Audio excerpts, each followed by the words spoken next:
Hey guys, Nick Espinoza, your chief security fanatic here. And today I wanted to actually review the Consumer Electronics Show, or CES, because as you know, it goes on every year in the beginning, and I did not get a chance to make it this year, but like most people that are in the tech industry in some way, shape, or form, whatever your area of tech is, I'm always looking at these products, and I think some of these are amazing, intuitive, interesting, or ridiculous, stupid, and oh my god, why did anybody think that people would buy that?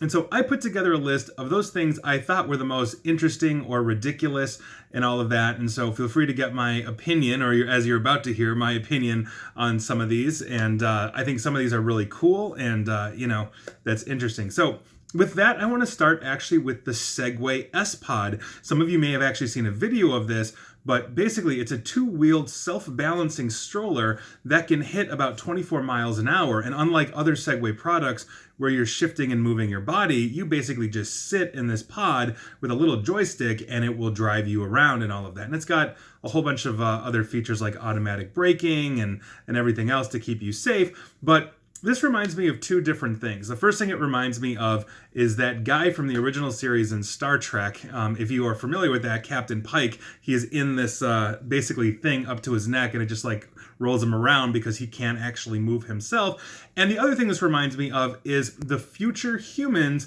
from the movie WALL-E. If you've ever seen WALL-E, you know near the end of that movie, humans are basically not able to move because all we do is sit in chairs and move around all day and eat and everything. So if you are interested in the S-Pod, obviously feel free to get one. I'm sure they'll be out in force at some point in 2020. Just make sure you get up and exercise as well. We could all use that advice.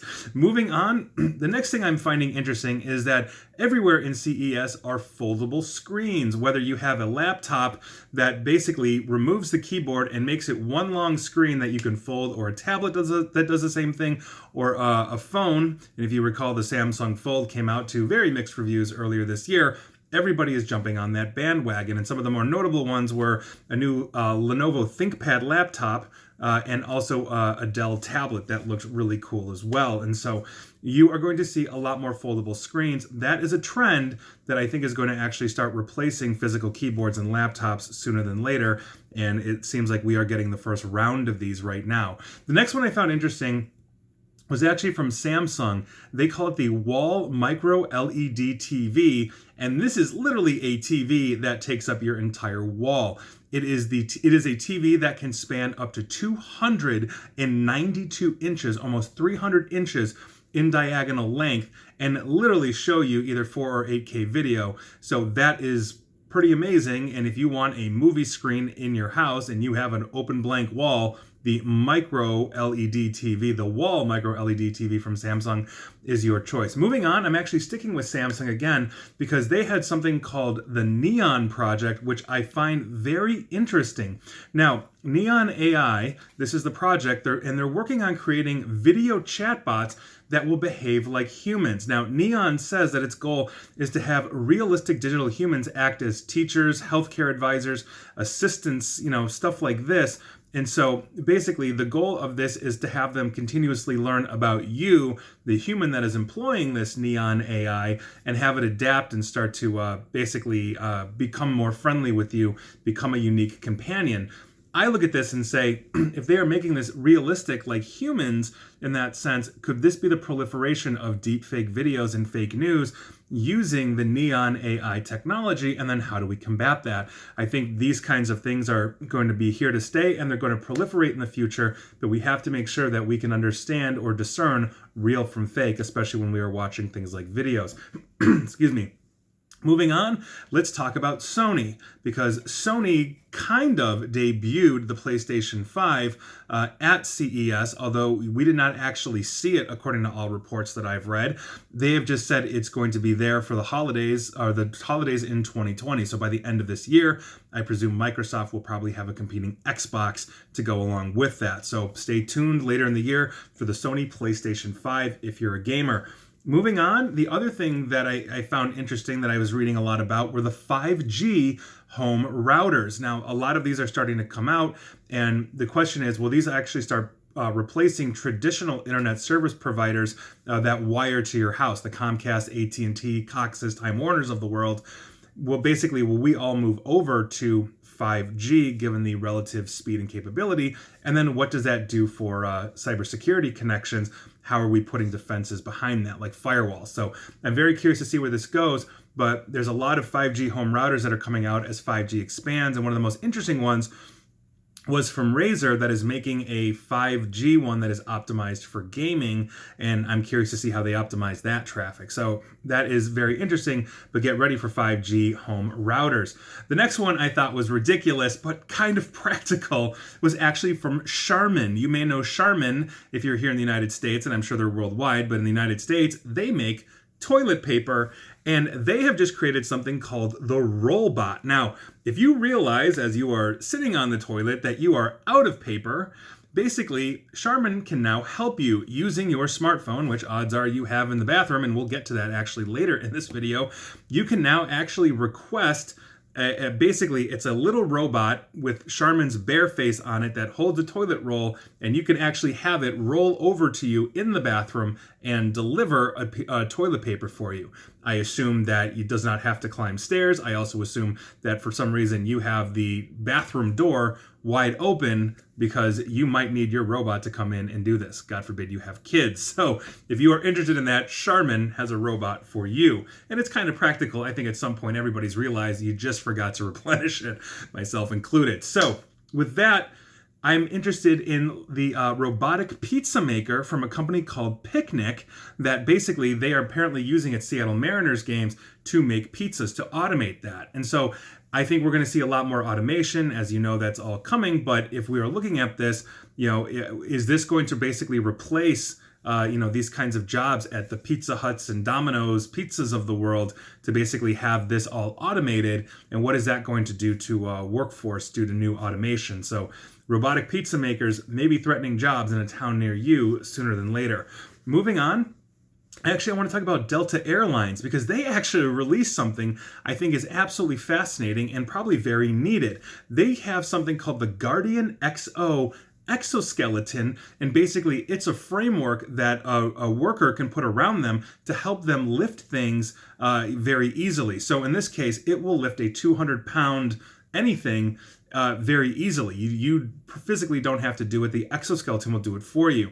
If you remember, like let's say the movie Aliens, that was basically what Ripley was wearing in that as she was walking around fighting an alien or something at the end. And I'm sorry if I just spoiled the end of that movie for you. Really good movie. And that wasn't actually fully the end, so don't take me at my word there. Moving on, we're going to be talking about a company called BrainCo. They actually have a prosthetic hand, but it's very interesting. It is actually AI powered, and it is designed to work with the amputee's brain waves and muscle signals to intuit the movement. So basically, if you think, and like if I make a fist here, I don't think about it, I just do it. In that sense, my brain just knows to tell my muscles to make a fist. This AI will interpret that brain wave, and with the prosthetic, make a fist for me. And I think that is absolutely amazing. It is pending FDA approval at the moment, and they're expecting it to cost between $10,000 to $15,000 when it's released. And I think we're going to see a ton more of those out there, and that is a good thing. Moving on, I thought this was just super, super cool, especially if you're a car person. The Bosch Virtual Visor. Now, basically, you know you have a sun visor in your car that you flip down. This is a clear visor, and it uses a driver-facing camera and a smart flip-down LCD to digitally block sun glare. So, in other words, it's going to sense that there's a certain level of brightness, and it's going to respond with an LCD panel that will actually block the appropriate amount to keep you even keel on the road without having to put some huge thing down in your face. That is pretty cool, and I think that really ramps up safety. And I think as what usually ends up happening in the car industry is the high-end, super expensive model lines of like the Mercedes and the BMWs of the world will get this technology, and then it will trickle down to pretty much every other car in the next few years. I think that's really cool. Moving on, cars themselves. There were a ton of electric smart cars and trucks and all of this from basically every maker on the planet.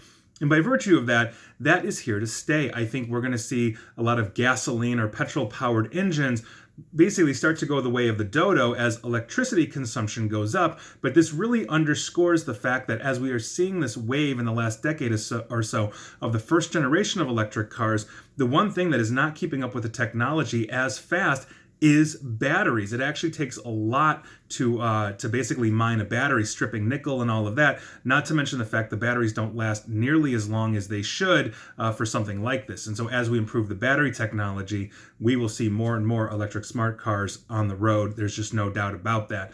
Moving on, and I cannot believe that this was not out there before, we are going to be talking about an antimicrobial screen protector for your smartphone. Now, this is coming from OtterBox, who makes pretty much bulletproof cases for your mobile devices. But I know studies have shown that basically your phone, the screen of your phone is a haven for bacteria and a whole bunch of other stuff. You put this on and it's actually going to keep your phone relatively sanitary. That's amazing, and I am actually surprised it hasn't been thought of before or put out in any mass way, but OtterBox apparently is on it. Moving on, I think this is absolutely ridiculous.